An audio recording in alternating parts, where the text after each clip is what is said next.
Hello friends, ओम श्री गणेशाय नमः। जय श्री कृष्ण। आप सभी का स्वागत है आपके अपने यूट्यूब चैनल पर। फ्रेंड्स, आज हम आपको इस वीडियो में बताने जा रहे हैं माघ मास महात्म्य की 7वें अध्याय की कथा के बारे में। फ्रेंड्स, वीडियो शुरू करने से पहले आपसे रिक्वेस्ट है, अगर आप हमारे चैनल पर नए हैं और आपने अभी तक चैनल को सब्सक्राइब नहीं किया है तो प्लीज़ सब्सक्राइब कीजिएगा चैनल को, साथ ही प्रेस कीजिएगा बेल आइकन को, जिससे नए वीडियो से रिलेटेड नोटिफिकेशन आपको तुरंत प्राप्त हो सके। और वीडियो पसंद आने पर वीडियो को लाइक और शेयर जरूर कीजिएगा ताकि सभी भक्तों को इस वीडियो का लाभ प्राप्त हो सके। और कमेंट बॉक्स में जय श्री कृष्ण जरूर लिखिएगा। माघ मास महात्म्य 7वां अध्याय प्रारंभ। चित्रगुप्त ने उन दोनों के कर्मों की आलोचना करके दूतों से कहा कि बड़े भाई कुंडल को घोर नरक में डालो और दूसरे भाई विकुंडल को स्वर्ग में ले जाओ जहाँ उत्तम भोग है। तब एक दूत को तो कुंडल नरक में फेंकने के लिए ले गया और दूसरा दूत बड़ी नम्रता से कहने लगा कि हे विकुंडल, चलो तुम अच्छे कर्मों से स्वर्ग को प्राप्त होकर अनेक प्रकार के भोगों को भोगो। तब विकुंडल बड़े विस्मय के साथ मन में संशय धारकर दूत से कहने लगा, हे यमदूत, मेरे मन में बड़ी शंका उत्पन्न हो गई, अतः एवं मैं तुमसे कुछ पूछता हूँ, कृपा करके मेरे प्रश्नों का उत्तर दो। हम दोनों भाई एक ही कुल में उत्पन्न हुए हैं, एक जैसे ही कर्म करते रहे, दोनों भाइयों ने कभी कोई शुभ कार्य नहीं किया, फिर एक को नरक क्यों और दूसरे को स्वर्ग किस कारण प्राप्त हुआ?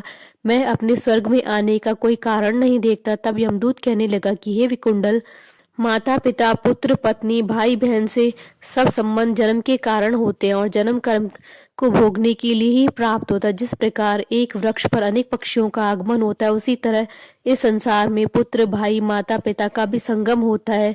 इनमें से जो जैसे जैसे कर्म करता है वैसे ही फल भुगता है। तुम्हारा भाई अपने पाप कर्मों से नरक में गया, तुम अपने पुण्य कर्म के कारण स्वर्ग में जा रहे हो। तो तब विकुंडल ने आशा से पूछा कि मैंने तो आज जन्म कोई धर्म का कार्य नहीं किया, सदैव पापों में ही लगा रहा। मैं अपने पुण्य के कर्म को नहीं जानता। यदि तुम मेरे पुण्य के कर्म को जानते हो तो कृपा करके बताइए। तब देवदूत कहने लगा कि मैं सब प्राणियों को भली भांति जानता हूँ, तुम नहीं जानते। सुनो, हरिमित्र का पुत्र सुमित्र नाम का ब्राह्मण था, जिसका आश्रम यमुना नदी के दक्षिणोत्तर दिशा में था। उसके साथ जंगल में ही तुम्हारी मित्रता हो गई और उसके साथ तुमने 2 बार माघ मास में श्री यमुना जी में स्नान किया। पहली बार स्नान करने से तुम्हारे सब पाप नष्ट हो गए, दूसरी बार स्नान करने से तुमको स्वर्ग प्राप्त हुआ। सो हे वैश्यवर, तुमने 2 बार माघ मास में स्नान किया, इसी पुण्य के फल से तुमको स्वर्ग प्राप्त हुआ और तुम्हारा भाई नरक को प्राप्त हुआ। दत्तात्रेय जी कहने लगे कि इस प्रकार वह भाई के दुखों से अति दुखित होकर नम्रता पूर्वक मीठे वचनों से दूतों से कहने लगा कि हे दूतों, सज्जन पुरुषों के साथ 7 पग चलने से मित्रता हो जाती है और यह कल्याणकारी होती है। मित्र प्रेम की चिंता न करते हुए तुम मुझको इतना बताने की कृपा करो कि कौन से कर्म से मनुष्य यमलोक को प्राप्त नहीं होता है, क्योंकि तुम सर्वज्ञ हो। इति श्री माघ मास महात्म्य 7वां अध्याय संपूर्ण। बोलिए भगवान श्री हरि विष्णु जी की जय, सनातन धर्म की जय।